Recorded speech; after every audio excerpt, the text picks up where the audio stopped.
Okay, good evening, everyone. So today's session is on neuroradiology. So one important thing that I want to tell all of you people is that for your DNP final practical exam when you go, though they will not be asking you rare things or rare science things like that. I have seen a person saying SDH for EDH. Maybe he was anxious and stressed. So always focus on the very basic things. They will ask you, what are the some areas that you see in the brain, common clinical things that you see in your day-to-day practice. Those are the things that will be asked during your neuroradiology session. So before covering any aspect of neuroradiology, it is very important to have a review of the neuroanatomy. So first we will focus on the neuroanatomy. So these slides will be very simple and basic. Any doubts you have, you can ask at the end. So in a CT imaging or MRI imaging, the images are usually available to us commonly in these three sections. One is the axial plane, second is the coronal plane, and finally the sagittal plane. You need to make use of all the sequences available to you and look at the image from different angles before you make a final diagnosis. So in your exam also, when they ask you something, ask for the other sequences, see it fully, take your time, think, and then only answer. Don't jump and give answer during your exam. So the cerebral hemisphere. So the brain is divided into two cerebral hemispheres by the interhemispheric fissure. As you all know, there are four lobes of the brain: frontal lobe, parietal lobe, temporal lobe, and the occipital lobe. Can someone tell me what divides the frontal lobe and the parietal lobe? Okay, Dr. Darshan, can you answer?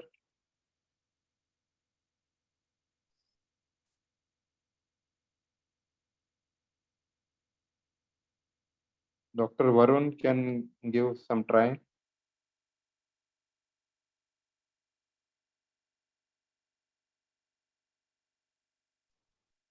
Central sulcus, sir.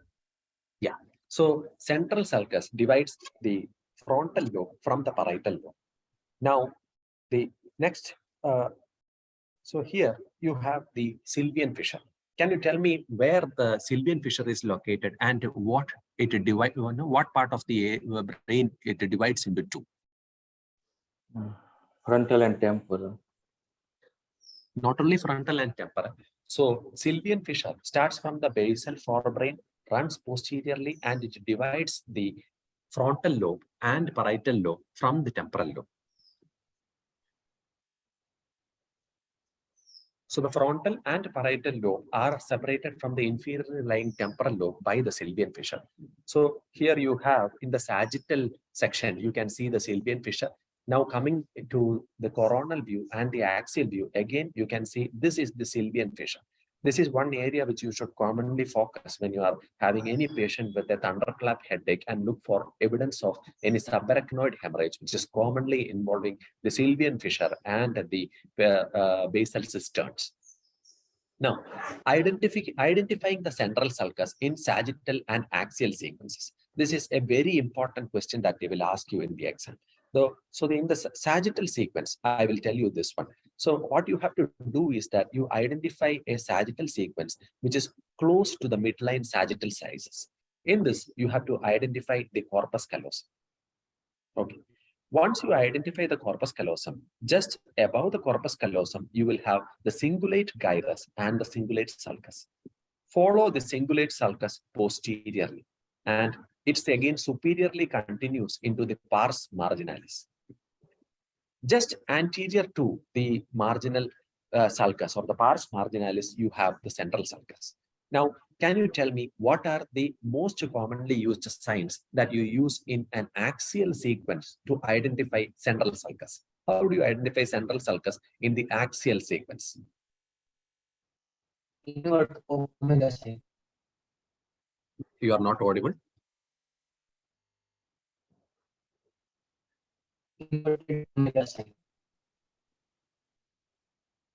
Not clear. I think I heard omega, so that is correct. Can you tell me one more sign?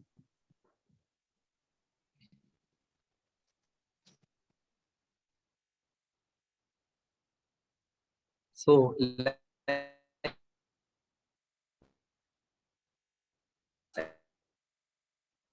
sign to these are all only in so sign or is the same sign or omega sign. The hook sign of you have a hand motor immediately from the pre-cell guide. So central cell, this is how you add sequence. The other signs, out of all signs, we will only Sir, audio is not clear, sir.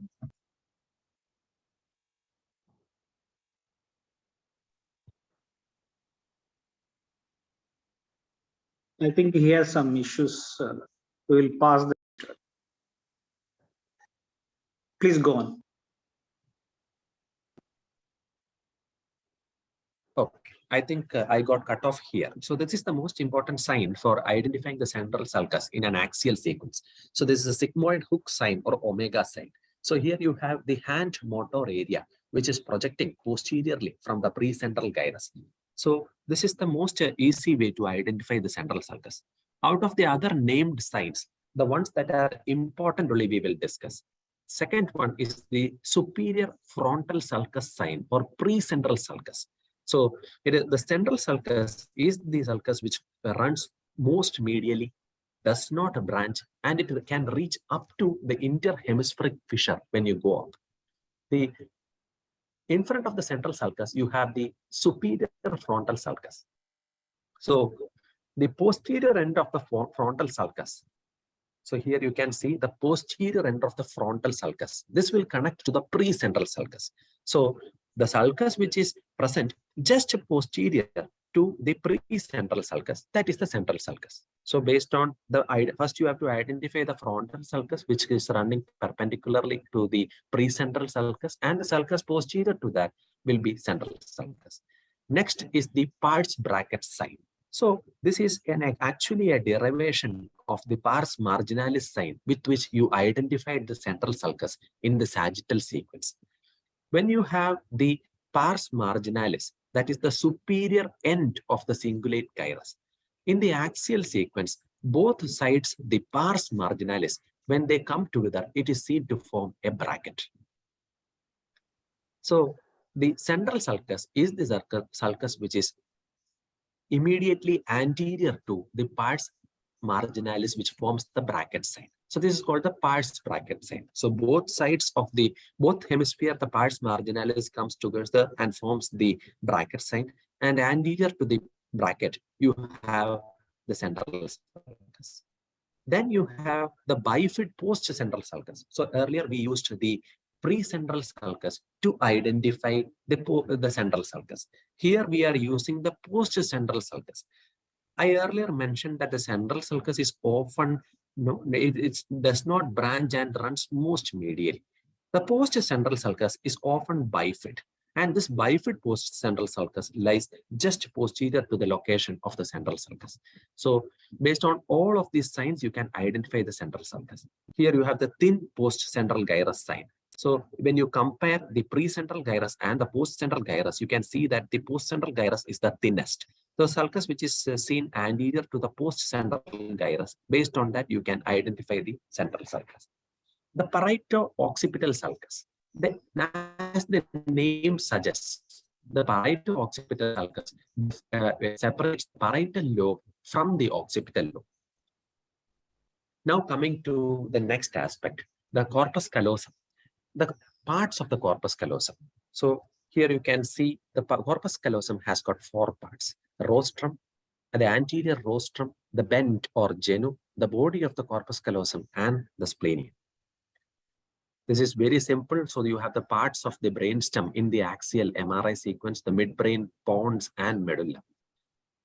So this is the midbrain in the axial sequence, and the pons in the axial sequence, and the medulla in the axial sequence. Now coming to the, I think I need to minimize the cerebellum. the cerebellum, the tonsils, and vermis. They will commonly ask you to identify, and it is also important when you come to the named arterial territory infarcts when you come to identify. This is the cerebellar tonsils, which are seen in the sagittal sequence, and this is what you look for when you have peg-shaped descent of tonsils, or in Arnold-Chiari malformations. You look at whether there is a tonsillar descent. Now coming to the ventricular system, can somebody tell me what are the parts of the lateral ventricle?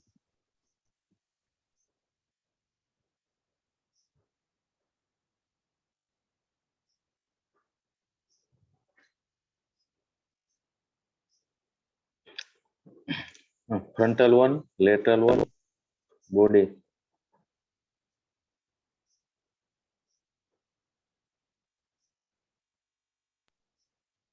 How many horns are there? Frontal, temporal, and occipital, sir. Yeah. So the lateral ventricle has got actually parts. You have the frontal, temporal, and the occipital horns, and in addition to that, you have the trigone or atrium, and also you have the body. So here you can see the frontal horn of the lateral ventricle. The trigone or atrium. The trigone or atrium is the confluence of the occipital horn of the lateral ventricle and the temporal horn. So it is you cannot see both of those ventricles in an MRI or a CT image. You cannot see. So here in the image you have the frontal horn of the lateral ventricle, the trigone or atrium, and the occipital horn of the lateral ventricle. So again, lateral ventricle, the frontal horns. Here you have the third ventricle, which is either side it is opposed by the thalamus. You have the basal cisterns. You have the fourth ventricle, which lies between the cerebellum and the pons, and you have the cisterna magna here. All of these areas you should be able to identify during your practical examination. So here again, you have the basal cisterns, you have the fourth ventricle, and cisterna magna in an axial CT sequence. So can you tell me what I have pointed here?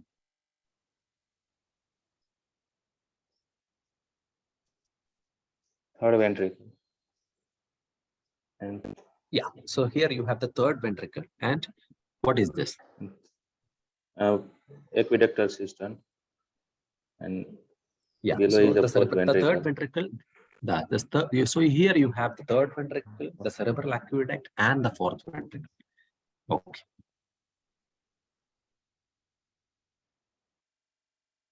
Now coming to the parts of the basal ganglia. The basal ganglia, as you can see in the axial and the coronal sequence, you should be able to identify in all sequence. You have the caudate nucleus, you have the lentiform nucleus, which is the lens-shaped nucleus. Here you can see the lens-shaped lentiform nucleus, which includes the putamen, and anterior to putamen you have the globus pallidus, and the paired egg-shaped thalami are visible. Now coming to the parts of the internal capsule. Can you tell me the parts of the internal capsule? Anterior limb, genu, posterior limb, retrolentiform, Sublentiform. lentiform. Yeah. Retrolentiform and sublentiform part. So here in the image you can see anterior limb, the genu, and the posterior limb, and then also there is the external capsule. So that concludes the anatomical divisions. I am not going to discuss the subdivisions of the cerebral blood vessels here, because that is going to make the session very monotonous. Now we will go to the most commonly addressed area in your neuroradiology session. They will be asking mostly about stroke. Stroke and demyelination are the things that are very commonly asked. So the most important thing is CT. Many of us are nowadays more familiar and routinely using CT. What you have to understand is that your examiner is more familiar with. We are using the MRI, whereas your examiner is quite senior and they are going to use the CT. CT is likely called the workhorse of acute stroke imaging. There are many reasons why CT is preferred over MRI when a patient presents acutely. This is because of speed of action. CT is 24 minutes. And if the patient is in altered sensory, you can easily get a CT. some audio disturbance. Yeah. Is it okay now? Yeah. Yeah. Okay.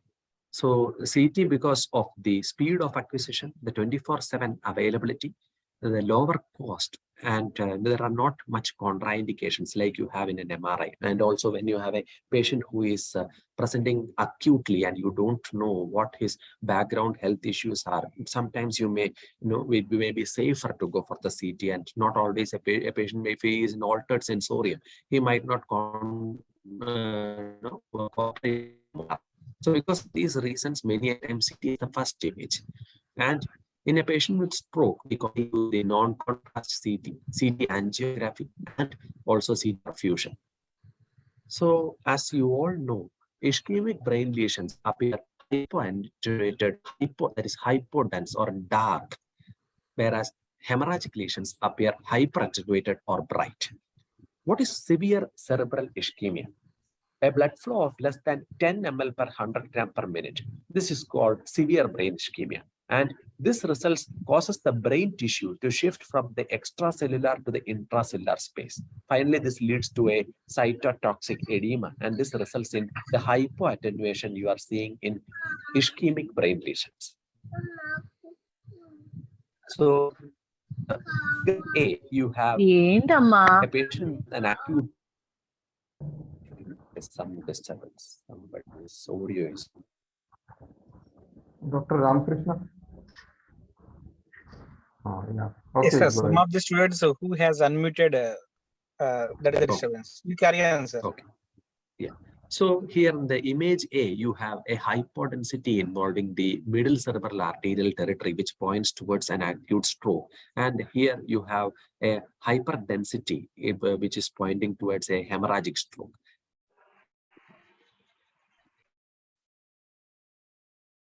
So when you have a patient with the acute onset focal neurological deficits, you are supposed to pick up the early ischemic changes in a non-contrast CT. Can somebody tell me what are the named signs that you are looking at in a non-contrast CT to identify a patient with an acute ischemic stroke? Loss of insular ribbon sign, MCA dent sign, Salvian Loss dot of- sign, What loss was of the third one? Gray-matter. Salvian Green dot white sign. matter. Loss of Gray grey matter. white matter. Sulcal efficient and lentiform nucleus obscuration. Very good. So the early ischemic changes, what we already mentioned why it happens. So in a patient who has got a severe ischemia, because of the cerebral blood flow being reduced, so the fluid moves in from the extracellular to the intracellular space, leading to edema of the gray matter. Gray matter becomes darker, that is hypoattenuated, and hence there will be loss of gray-white differentiation. These things are referred to as early ischemic changes. These are the common imaging features that you should look for. First of all, whether there is an obvious intracerebral, intraventricular, subarachnoid, subdural, or extradural hemorrhage. Hemorrhage is very easy to identify CT, and no other imaging modality is better to identify a patient with acute intracranial bleed as well as CT can. Then you can look for eye deviation, hyperdense artery sign, and like Dr. Varun already mentioned, early ischemic changes, obscuration of the lentiform nucleus, insular ribbon sign, loss of gray-white differentiation of surface cortex. And to prognosticate and to decide whether you can intervene without risk, you can use the aspect score. Aspect score, you should know the classification where the chance of bleed is when you have a score between 8 to 10. Intermediate score is when you have a score between 5 to 7. And poor score is when the score is between 0 and 4. So here you have the eye deviation sign. So in a patient who has got a large cerebral infarct, the eyes will be deviated towards the infarcted area, that is away from the site of weakness. We always say that to remember how it is, a person who has infarct feels sympathetic towards the area which is getting less blood. So his eyes will turn towards that side. So here you can see a CT image in which there is symmetrical deviation of the eye towards the affected cerebral hemisphere. So this is the second named sign where you have a hyperdense artery sign. So a thrombus within intracranial artery C in a non-contrast CT, you can see it as a hyperdense artery. Can somebody tell me what are the situations where you can have a false positive hyperdense artery sign? Slow flow and bilateral. Sluggish flow is Oh. something that you describe in veins, not in artery. So a patient who's got a cerebral venous thrombosis, commonly when you have a transverse sinus, a sluggish flow, it may look hyperdense, but that is not the case in an arterial system. What else? So slow flow is not the correct answer. Can you tell me what other things can cause you to mistake it as a hyperdense artery sign? Calcified vessels. No. The patient is a smoker and lives in Kilimanjaro. Polycythemia. Yeah. So in a patient who has got a raised hematocrit, smokers who are living in high altitude areas, these people have a raised hematocrit. And in these situations, you can have a false positive hyperdense sign. False negative is you have thick CT slices have been taken. So you might not have a slice which is going through that artery. My audio is okay, right? Yes, sir. Yeah. So here, it is, can somebody tell me in this particular image that I have projected, I am saying with 100% surety that this is not a raised hematocrit or a polycythemia. Why?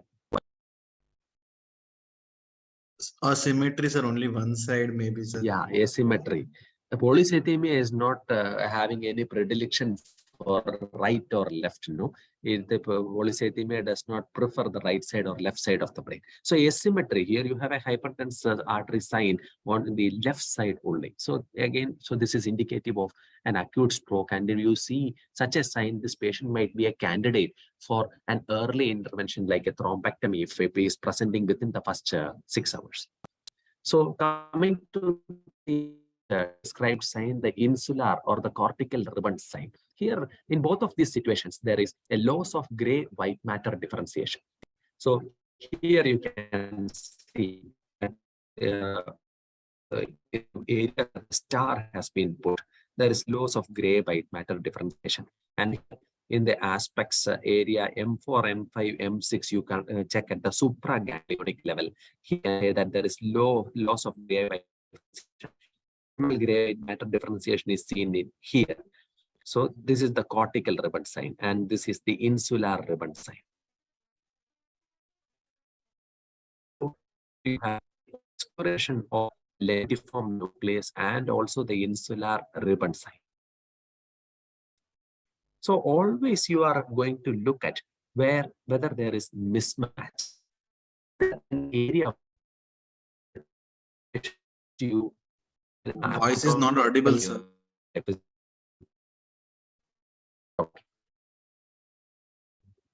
Connection seems to be good.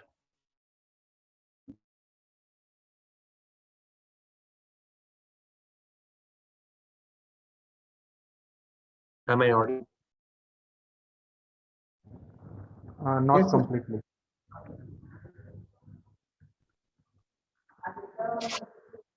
Is it okay?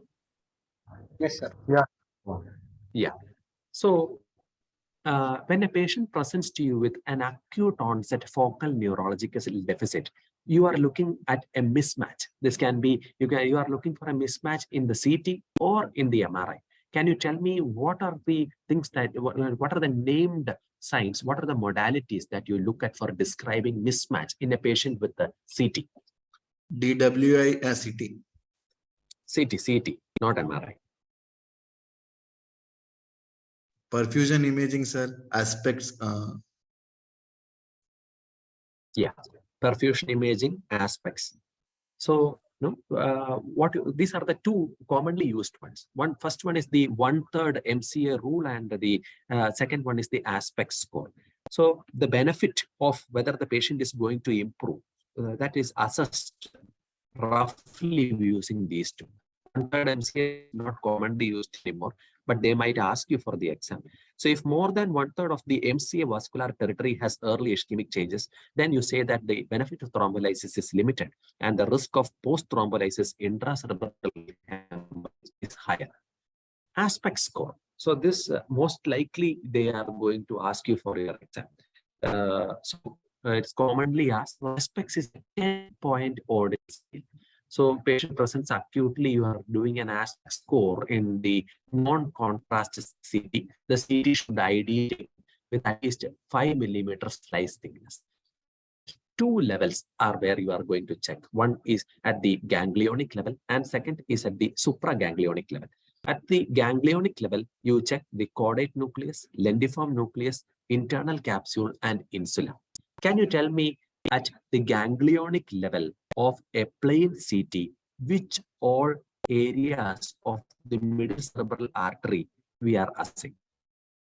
Out of the M1 to M6 at the ganglionic level, that is at the level of caudate head, the middle cerebral arterial territory is assessed. Doctor.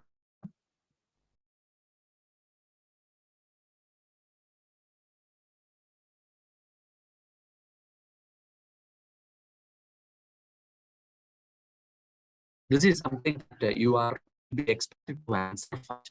You will have patients presenting day in and day out to your emergency with acute stroke, and you will be expected to document an aspect score in the beginning so that you can counsel the patient's family properly.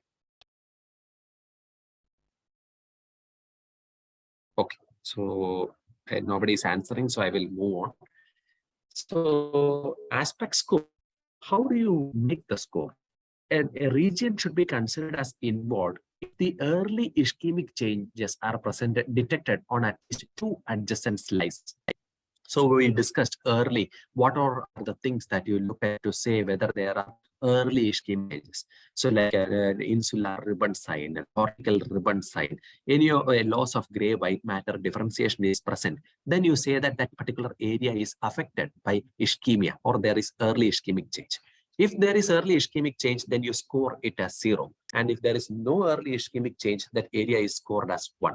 And in a single slice, it should not be present. In two adjacent slices, that affected area should show early ischemic changes.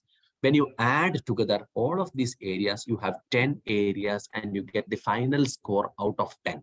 Like I discussed earlier, a score of 8 to 10 is good. And you can at least scientifically tell the family that in this particular patient, the risk of bleeding is less if you proceed with thrombolysis. So if a score is very low, if for example 0, then that means that there are extensive early ischemic changes and there is poor prognosis and you are likely to have a patient with a bleed at hand. A score of 10 means that there are no early ischemic changes, there is a good prognosis, and there is a chance for successful recanalization and reversal of the patient's neurological deficits. So in a plain CT, these are the areas that you are looking at. So you have the C stands for caudate nucleus, L for lentiform nucleus, IC for internal capsule. So this is the ganglionic level. So at the level of the caudate head, you are looking at caudate, lentiform, internal capsule, and the M1, M2, and M3 divisions of the middle arterial. So at the supraganglionic level, that is above the level of the caudate nucleus head, you have the M4, M5, and M. So these are CT taken with the 5 mm sizes, and you should have changes at minimum 2 levels. So this is the plain CT. For better understanding, we can look at the pictorial representation. So here you have that the level of the caudate nucleus, you have the ganglionic level where the caudate nucleus, the lentiform nucleus, the internal capsule, the anterior limb and posterior limb, and you have the M1, M2, and the M3 divisions, and you have the M4, M5, and M6 divisions above the level of caudate head. that is the supraganglionic level. You add everything together, you get a score of 10.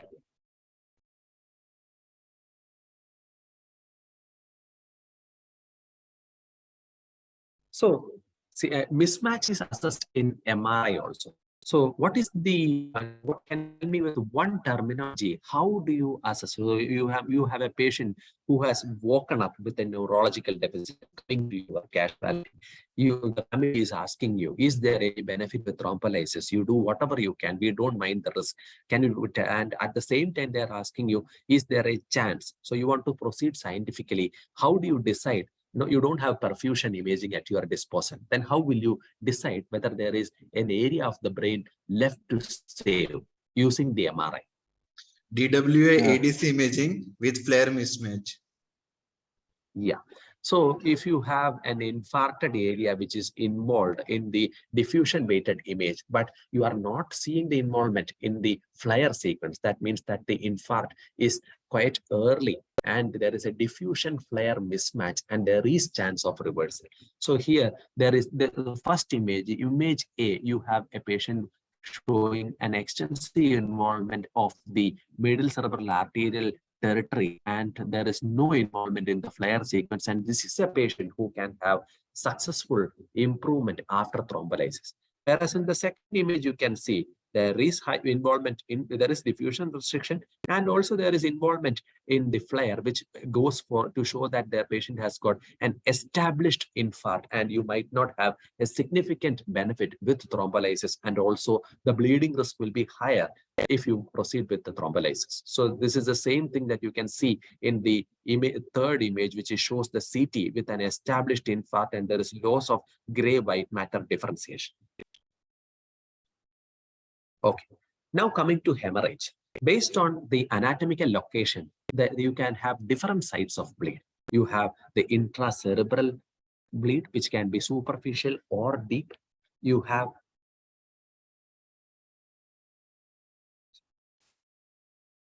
is there a marking that is visible on my screen? Yes, sir. Somebody is drawing on the, I don't know who is doing that, but it's not me. Okay, sir, you please carry on. I will take care of that. But the images will be difficult to explain if these things don't go away. Sir, in view option, we have ENOTE option where you can clear the lines. View.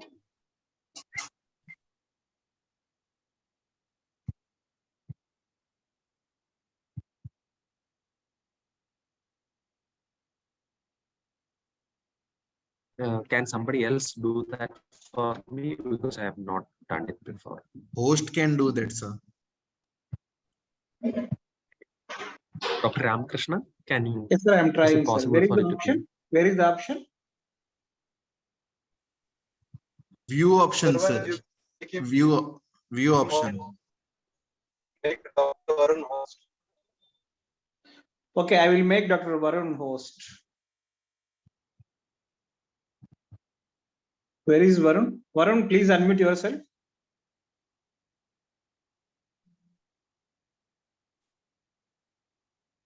Right, I am making you host.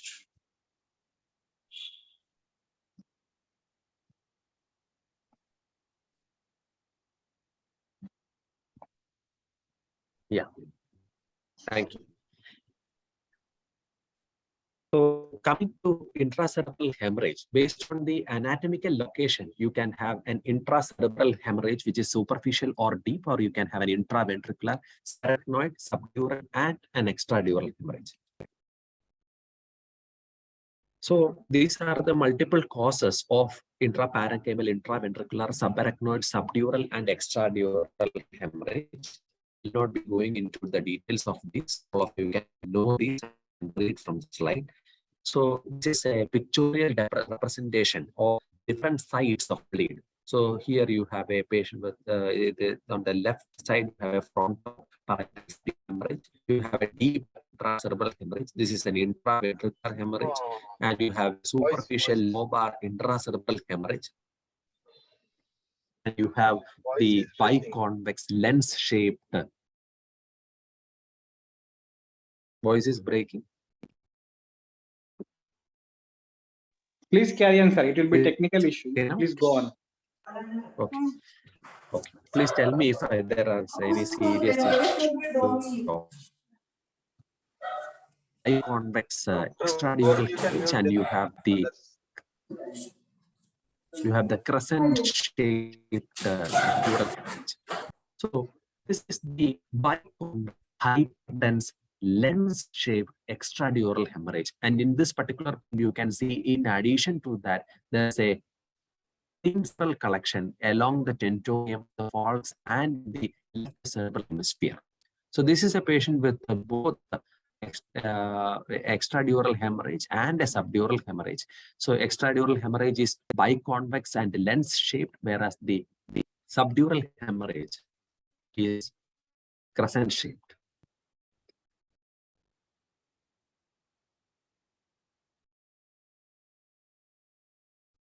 Dr. Varun, can you clear it once more, please? Sir, I'm made like Ramakrishna sir is host now. I change host. You need to make me host again. Fine. Okay, sir. Dr. Ramakrishna, you can keep him host only.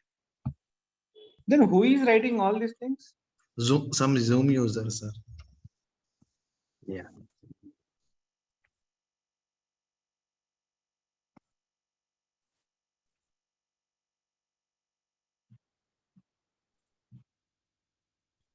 Some virus attack on us, our lecturer. Somebody who is not interested. This is This is the first time it's happened to. Right, please So- carry on.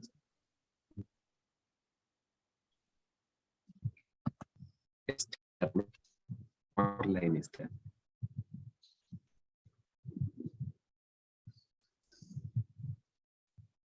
So whatever that particular person who is carrying out the attack has annotated the biconvex hyperdense lens shaped extradural hemorrhage. Yes, thankfully that is gone. So what was annotated earlier was the extradural hemorrhage, and the opposite side you have the subdural hemorrhage, which is crescent shaped. So here you have a extradural hemorrhage with a swirl sign. So this is very important because this is a patient you should have a close watch on, and the bleed can worsen very fast, and he is a candidate for an early surgical intervention. So there is a hypodense component inside the hyperdense EDH. This is called swirl sign, and it indicates active rapid bleeding, and very soon you will have a patient who requires urgent surgical intervention. So SDH, we already saw one patient with SDH. So here you have a crescent-shaped extraaxial collection. Usually the SDH can cross suture lines, but it will not cross the interhemispheric fissure. So here you have an SDH which is spreading over the left cerebral hemisphere along the tentorium and the interhemispheric fissure, but it is not crossing the midline. So describe it if on your exam day as a crescent-shaped extraaxial collection, and an EDH as a biconvex extradural collection. So a patient presents acutely with SDH, you will have the hyperdensity. But if here is a patient with a subacute SDH, so on the left side you can see there is a crescent-shaped collection, but it is all isodense or slightly hypodense compared with underlying cortex. So whenever you are looking at the CT, look at it carefully, look at the sulci, gyri, the pattern, whether it is distinctly visible and whether there is anything present between the skull and the cerebral parenchyma. So because otherwise you will end up missing the isodense or slightly hypodense crescent-shaped SDH. Subarachnoid hemorrhage. Subarachnoid Kurian, you can hemorrhage. use a pointer also to show it. Pointer. I am scared because this markings are coming. Somebody is again doing it. Dr. Varun, can we do some setting changes? So that Sir, the I other think cannot, whenever you are using the mouse, the pointer is doing some marking, sir. It's not the virus. No, I am just I am just using the up and down arrow keys only. I'm not touching anywhere else. I'm afraid. That is why I've stopped doing that. I think, sir, this is a new thing we will solve in the next, sir. Please use it. Okay, thank you, sir. Yeah. Okay. So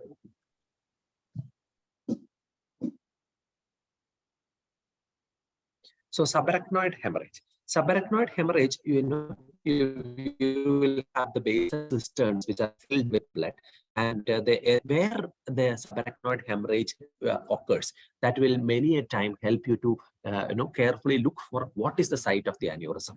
It is not absolutely predictive, and also when the bleed is quite big, you can have an extensive bleed involving the basal cisterns and the sylvian fissure. But if it is a minor bleed, then you can say, okay, this might be due to this particular aneurysm. As you can see in the image, you have the top of basilar aneurysm, the acom aneurysm, the pcom aneurysm. So if a patient has got an anterior communicating artery aneurysm, usually the SAH will be visible first in the interhemispheric fissure. If it is an MCA bifurcation aneurysm, then usually the SAH will be present in the sylvian fissure. If it is an epic aneurysm, then it is usually present in the suprapubic system. So depending upon where the SAH is present, you carefully look at the aneurysm in those particular areas. And if the top of basilar aneurysm, you can have the bleed in the fourth ventricle and the prepontine cistern and in foramen magnum. So here you can see the CT is showing the blood in basal cisterns and the sylvian fissure. So this is a typical patient who has presented with aneurysmal SAH. Now, something that commonly happens with uncontrolled hypertension who is presenting with intracranial bleed. So the most common site of an intracranial bleed due to hypertension is, what is the most common site due to a site of a hypertensive intracranial bleed? Ceremocapsular, pons, cerebellar. Okay, so the most common site is Putamen. putamen, and following putamen, it is thalamus, and also there is the lobar subcortical hemorrhage. Always remember that if you have a patient with a lobar hematoma, even if the BP is high, carefully look for other causes. Like in a patient with an aneurysmal bleed or a patient with amyloid angiopathy, before you label it as hypertension related, because the patient can deteriorate rapidly. The less common sites which are classically associated with hypertension are pons and also the dentate nucleus of the cerebellum. How do you calculate the volume of blood in a patient with an intracranial bleed? This is the formula that you can use: A into B into C into 2. So the A is the longest axis. So the bleed you are seeing, and in multiple slices, when you look at the bleed, whichever slice you have the bleed in its largest diameter, the longest axis you select, and that is A. The perpendicular to this axis, the line that B you have to take, and then C is for the number of slices.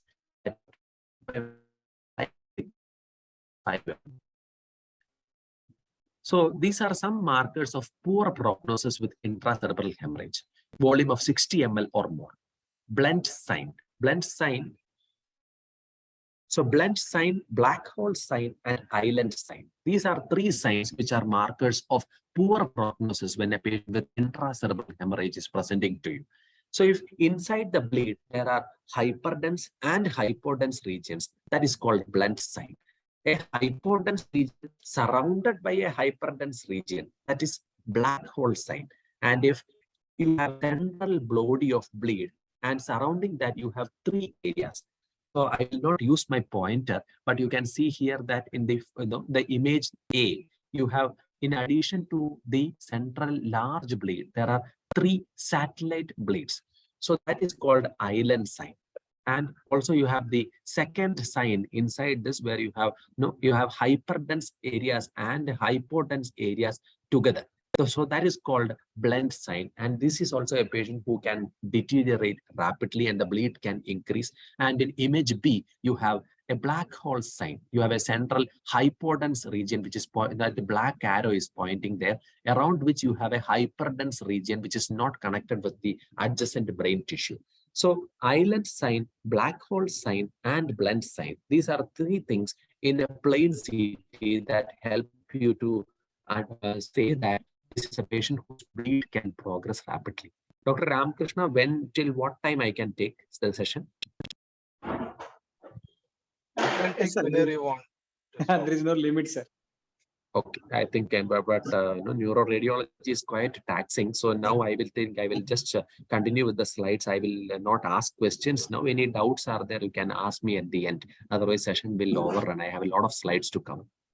Yes, sir, that's better thing, sir. First you close the Yeah. lecture. Yeah. So that's the things, the CT angiogram. You have advanced like a multi-phase CT angiogram. We will ask you what is the angiogram and dynamic CT angiogram. So basically, when you are contrast doing the imaging of blood vessels with the CT, the timing may, if it is not correct, your visualization might not be proper.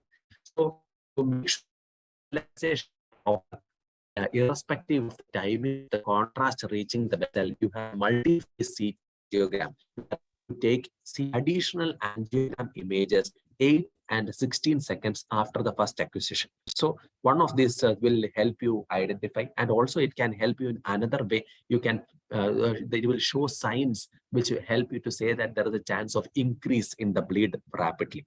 Dynamic CT angiogram, here there is additional CT perfusion in addition to the CT angiogram. In an angiogram, you will be looking at abnormal looking vessels, like AV malformations if they are present. Spot sign, you mentioned that. And also you look at whether in a patient presenting an acute stroke, whether there is an intracranial thrombus, what is the status of collaterals. All of these measures are looked at. Spot sign is very important. A spot sign is a sign in CT angiogram. It is a linear contrast density which is located within the parenchymal hemorrhage. So, and this is useful as a marker of hemorrhage growth. So here you can see this is a multiphasic CT. So here you have the spot sign, there is a linear or serpiginous sign, the bleeding point inside the bleed, and in the multiphasic CT you can see that it is moving. So it is there is a chance that the bleed can increase rapidly. Now coming to arterial infarcts. So during your exam, they are going to show you some images and ask you which is the culprit vessel, which arterial territory it is, and you should be able to identify immediately. So for the basic, you require the blood supply of the brain. So you, like you all know, the internal carotid artery, the two vertebral arteries which come together to form the basilar artery, and you have the circle of Willis. So this is the arterial territory. This is a very useful image. You all should save the image and keep when you are practicing so that you can easily identify. So we will address each of the infarcts individually. So this slide is showing the division of the vessels. So where the anterior, the middle cerebral artery, the anterior cerebral artery, how they are divided into A1, A2. Usually they don't ask that for exam, but still you should prepare yourself and go. Now coming to ACA territory infarct. So here, this is a typical patient with an anterior cerebral artery territory infarct. So on the left side, you have the CT image, and on the right side, you have the diffusion image. So anterior cerebral artery will supply the medial part of the frontal and parietal lobe, and it also supplies the anterior portion of the corpus callosum, basal ganglia, and internal capsule. Middle cerebral artery has got both cortical branches and the deep penetrating branches, or the lateral lenticulostriate arteries. The medial lenticulostriate arteries arise from the anterior cerebral artery, the A1 division. So the MCA has both cortical branches and the deep lenticulostriate branches. The middle cerebral artery will supply the lateral surface of the cerebral hemisphere X, and so the medial part of the frontal lobe and the parietal lobe, which is supplied by the ACA territory. You exclude that, then you have the MCA territory. So here you have a patient CT showing a large MC infarct and there is luxury perfusion. So this is the MC territory which is detailed. So here in the MRI sequence, you have the middle cerebral artery territory, and in addition to that, the lenticulostriate arteries are also affected. Both the medial and lateral lenticulostriate arteries are affected in this particular patient. PCA territory, the P1. From P1, you have the thalamoperforating arteries which supply the midbrain and thalamus. And when you go further, you have the cortical branches which supply the inferior medial part of the temporal lobe, occipital pole, visual cortex, and the splenium of corpus callosum. So the CT and MRI detail out the cortical branches which arise from the posterior cerebral artery and their involvement in a patient with an acute infarct. Now coming to the vascular supply of the basal ganglia. This is mainly by the medial lenticulostriate arteries. Like I mentioned already, they arise from the A1 segment of the anterior cerebral artery. Then you have the lateral lenticulostriate arteries which arise from the M1 segment. Then you have the anterior choroidal artery, and then you have the penetrating branches of the posterior cerebral artery which arise from the P1 segment which supply the thalamus, and in addition to that, the midbrain. So this is a lenticulostriate infarct, and in addition to that, there is a hemorrhagic transformation, as you can see in the gradient image.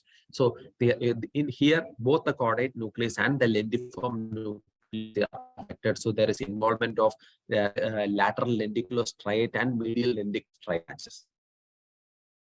Anterior choroidal artery territory infarct.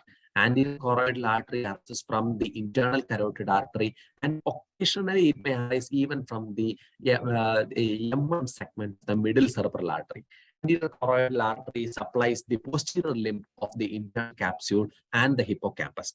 Mostly during your exam, when they show arterial territory, they usually anterior choroidal artery territory or recurrent artery of Hubner or the lenticulostriate artery. This is what they will ask. This is another area of where from which questions are usually asked. So this is a patient with an anterior.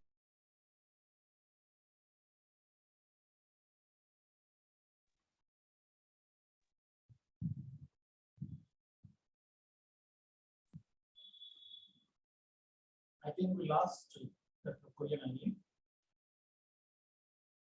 Yeah.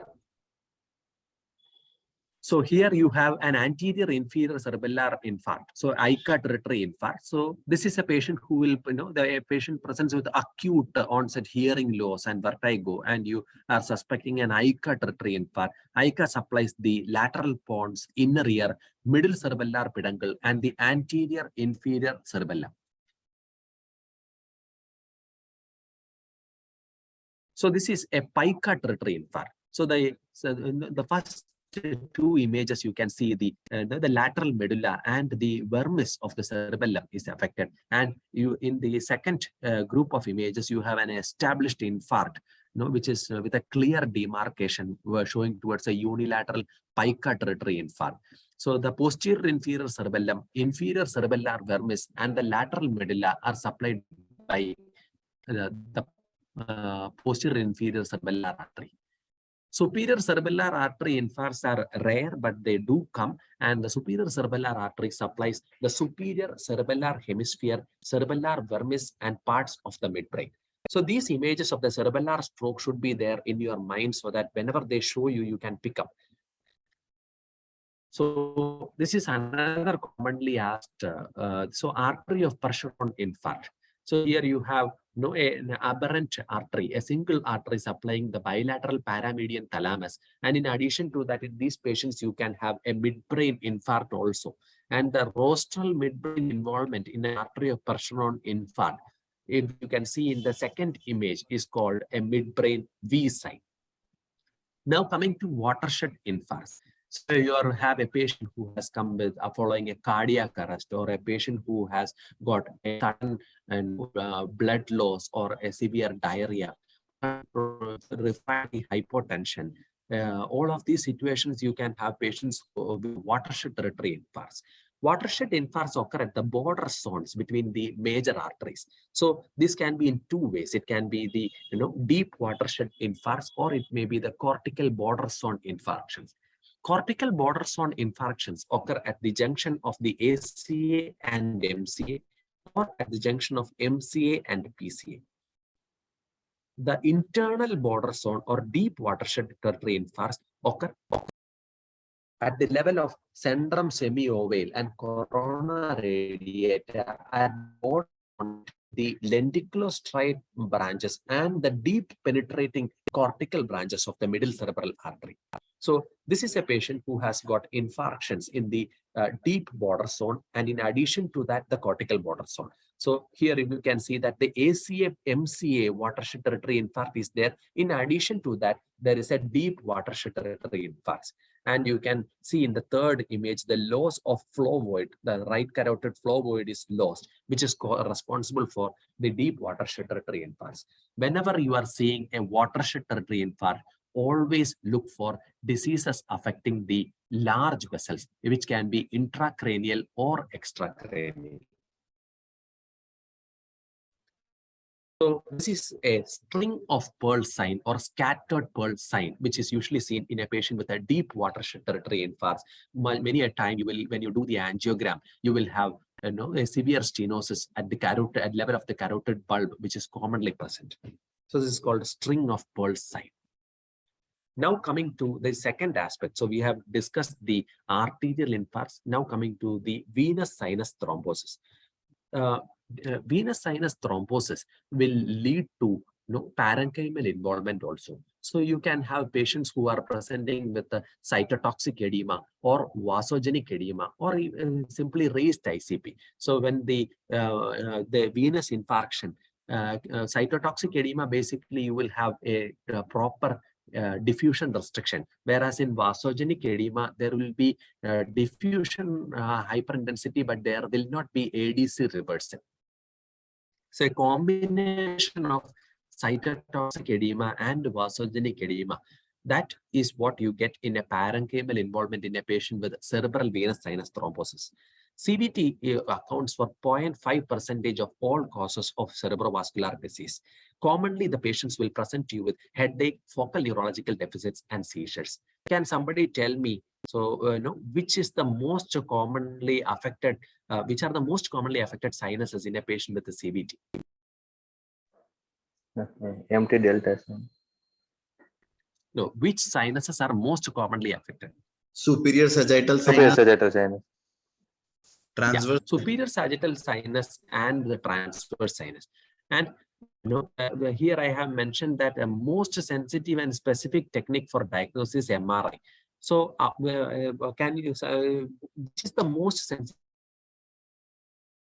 You earlier mentioned a patient with sluggish flow. There's a chance that you might mistake it for a thrombosis when you are doing a routine MRI flare sequence, which is the ideal imaging modality or the best imaging modality for a patient with acute cerebral venous sinus thrombosis. Plain or contrast? Contrast MR venography. Yeah. So the highest accuracy for of CVT is for contrast enhanced MR venography, and the most frequent sites like you mentioned are sagittal sinus and transverse sinus, followed by sigmoid sinus. Now coming to the anatomy of the dural sinuses. Dural sinuses are divided into two groups, the superior and the inferior dural sinuses. Our focus in today's discussion will be mainly on the superior dural sinuses, which include the sinus, inferior sagittal sinus, straight sinus, transverse sinus, and the sigmoid sinus. In addition to the superior dural sinuses, there is the deep venous system, which includes the internal veins, which join with the basal veins of Rosenthal, form the vein of Gallen. So here, I won't use my pointer. So you have the number 5, that is internal cerebral vein, which join with number 6, that is Rosenthal veins, to form the vein of Gallen, which is number 7. And then it joins with the inferior sagittal sinus, that is number 2. And you have the straight sinus, which is number 8. And number 1 is the superior sagittal sinus. So this picture should be clear in your mind, and they will ask you to point out which are the named sinuses. So here you have a CT, which is showing an axial CT images, which are showing a CVT involving the right transverse sinus and the superior sagittal sinus. And in the third image, you have a contrast enhanced CT, which is showing the empty delta sign. So you have a hypo-intense area which is surrounded by a hyperdense rim when you are giving the contrast. That is called empty delta sign. Okay, so empty delta sign is a triangular area of contrast enhancement that surrounds a hypo-attenuating area and represents the thrombus. So I will show the image once more. The image C shows the contrast CT showing the empty delta sign. So in a patient, when you are doing the routine MRI, you should always look for the loss of flow void. So the first image, you have a sagittal image where you can see the loss of flow void and an area of abnormal signal intensity. And in the image B, you have the right transverse sinus flow void, which is lost. And finally, in the third image, you have the MR venogram, which shows involvement of the right transverse sinus and sigmoid sinus.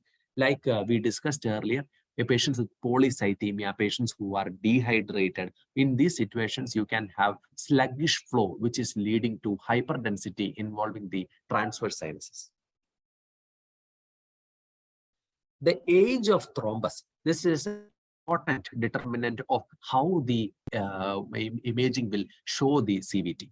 Acute CVT, you have a T1 iso-intense and T2 hypo-intense clot. In a subacute CVT, you have hyperintense clot on both T1 and T2 image, and this is due to the presence of methemoglobin. And in a patient with chronic CVT, you have both iso-intensity on T1 and T2 images. So here in the image A, you can see the iso-intense involvement of the transverse sinus. Like we discussed already, the best technique for detecting CVT is a contrast-enhanced MR venography, or you can even use a CT venography. Now coming to parenchymal abnormalities in CVT. So depending upon the area which is affected by cytotoxic and vasogenic edema, you can identify the culprit vessel.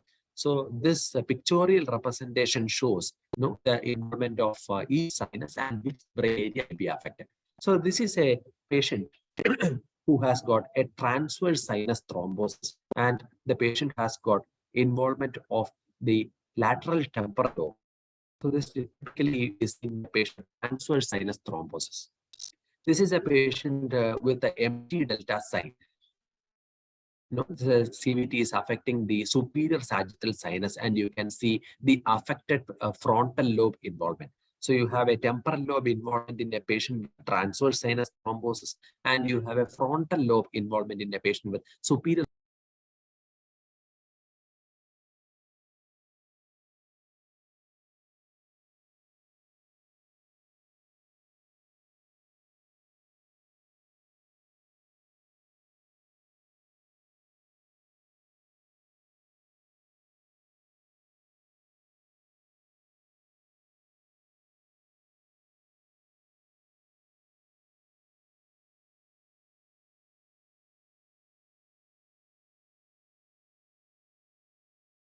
Am I audible?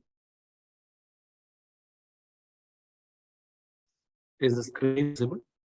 No, sir, not yet. Audibility is also an issue, sir.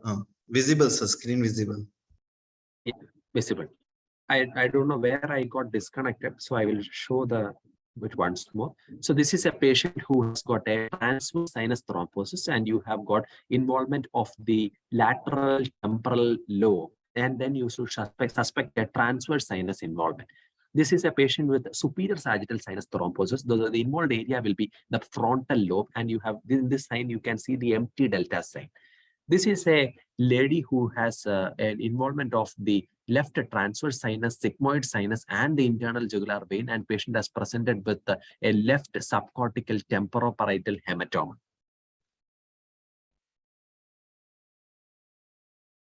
So one important differential diagnosis that you should keep in mind is an arachnoid granulation.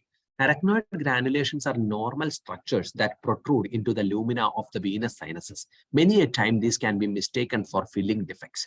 How do you differentiate between arachnoid granulation and a venous sinus thrombosis?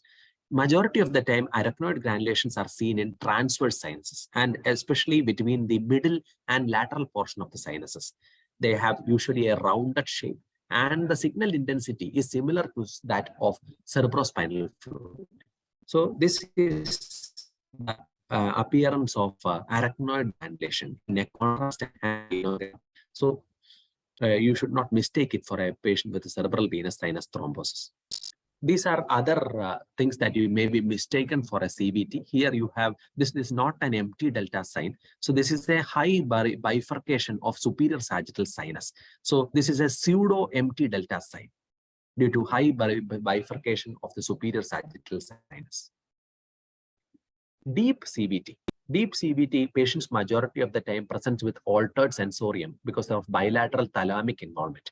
This thalamic involvement, the edema may extend to involve the basal ganglia or even the adjacent white matter. Usually it is bilateral involvement. Unilateral involvement is rare, and hemorrhagic transformation may be seen in 20%. So here you can, in the up images, you have the hypoattenuation in both thalami, which is suggestive of edema, and you have the hyperattenuation of the internal cerebral veins, which indicates CVT. The lower two images show the MRI sequence with the bilateral thalamic edema, and the gradient image, which is showing a hemorrhagic involvement of the left-sided thalamus. What are the differential diagnoses of a deep cerebral venous sinus thrombosis? So if you have a patient with bilateral thalamic involvement, you should consider whether it is an arterial infarct like with the artery of Percheron infarct, which we discussed earlier. A central variant press can present with bilateral thalamic involvement.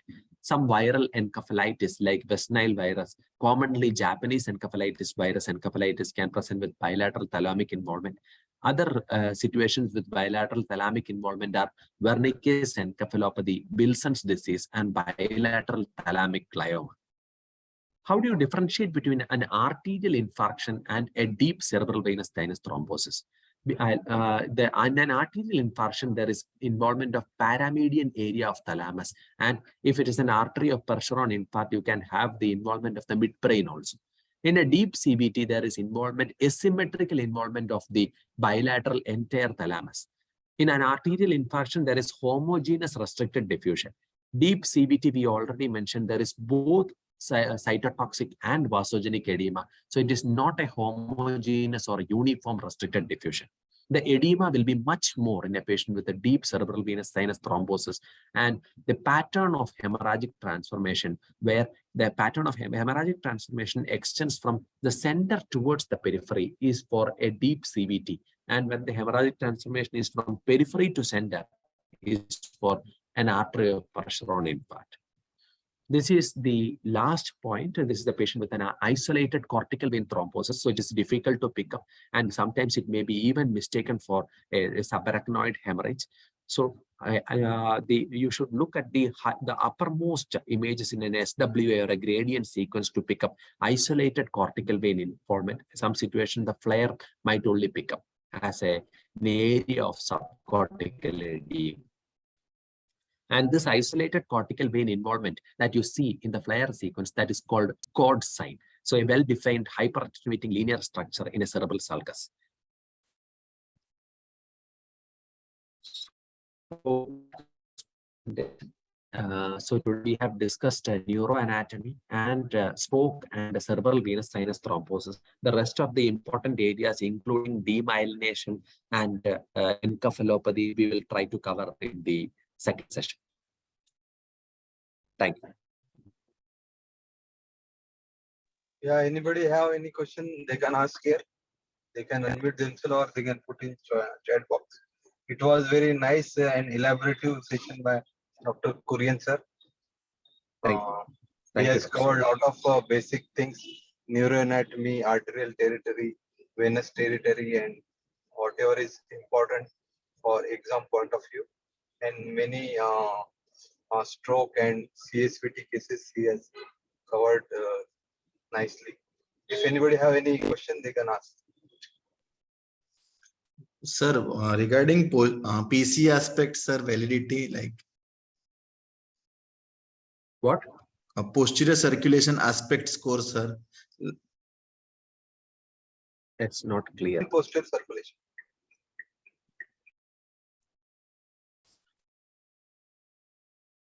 I cannot hear from. Posterior circulation aspect score, sir.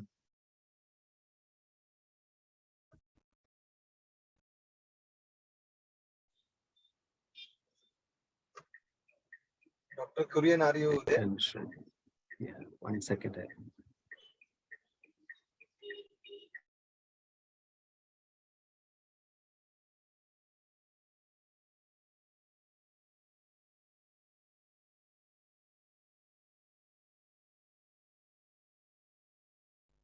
Okay, posterior circulation aspects.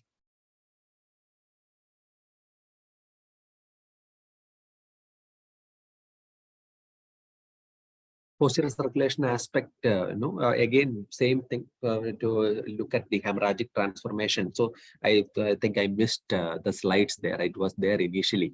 In my next session, I will cover posterior circulation aspects also. I'll just mention it. Okay, sir. Thank you, sir.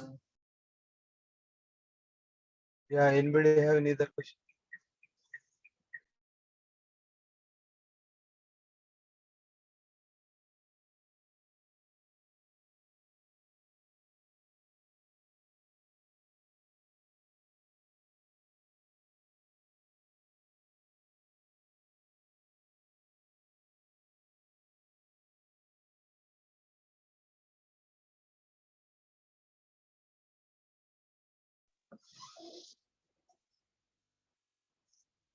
Anybody have any other question? Dr. Kurian, sometimes in CSVT, it is very difficult to explain whether it is sluggish flow and whether it is CSVT.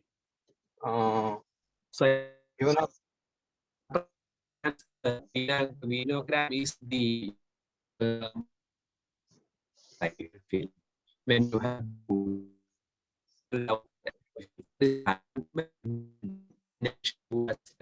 and there is no doubt. And many a time, especially in transverse sinus, the patient to sluggish flow, the use of SWI, which shows a WI showing blooming, and a contrast venogram, which these are the two things I think that will help us to differentiate a sluggish flow from an actual thrombosis.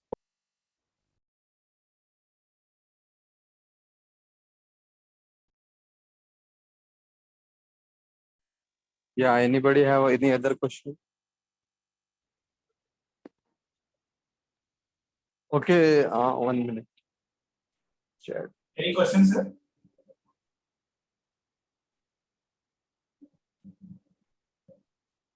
Okay, if nobody have any question, then we will close the session. Thank you, Dr. Kurian, for Thank this presentation. Thank you, Dr. Sailesh. Yeah, thank you. Thank you. Thank you, Kurian, sir. We'll make sure that this technical snacks we clear in next class. Yes. Thank you.